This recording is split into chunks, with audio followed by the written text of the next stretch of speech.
From the Bob Mills Weather Center, meteorologist Megan Gold. Well, we are coming up on the New Year's holiday, and just to give you an idea of what our temperatures have looked like over the past decade, very similar to the month of December, they have been all over the place in terms of temperatures in the teens back in 2018.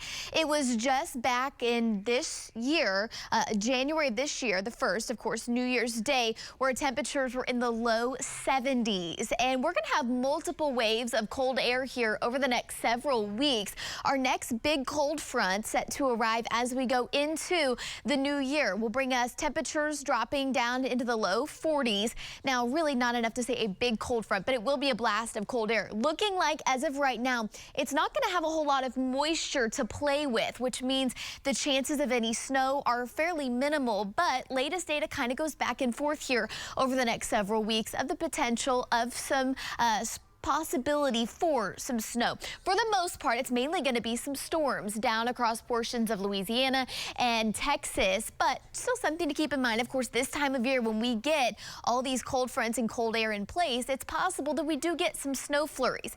Looks like our next big shot of cold air arrives after the following weekend, which would be the 6th and the 7th.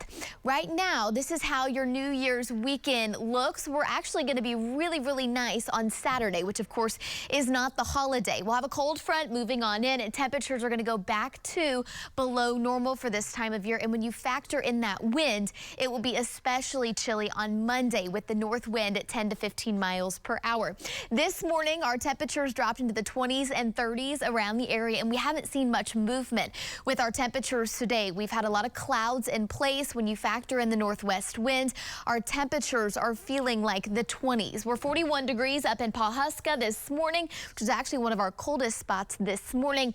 Temperatures still in the 30s from Wilburton up to the Grove and Miami area. 37 up in Coffeyville right now. We're anticipating temperatures to still hang out in the 30s and low 40s today. The way we feel right now, most of us already feeling like the 30s at this hour, and this is about it in terms of our temperatures for the day today.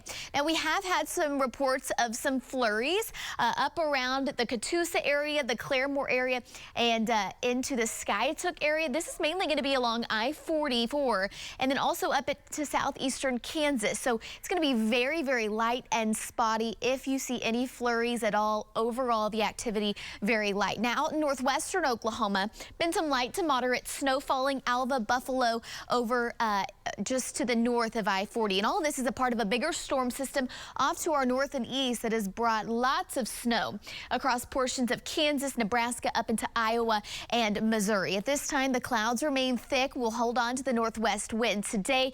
And then our temperatures right now are at 38 degrees. Into this afternoon, we'll be lucky if we can pop to about 41 degrees for our forecasted high temperature. And we're going to stick with a slight chance for a wintry mix, some snow flurries, or even a few sprinkles or an isolated shower through the afternoon. Now, tomorrow, we will get a little bit more sunshine, and our temperatures will climb into the mid to upper 40s. Saturday, even better. We switch to a southwest wind that'll allow our temperatures to go back into the 50s, which will put us above normal. And then the cold front moves on through, and we're looking at 40s Sunday and Monday for our holiday weekend.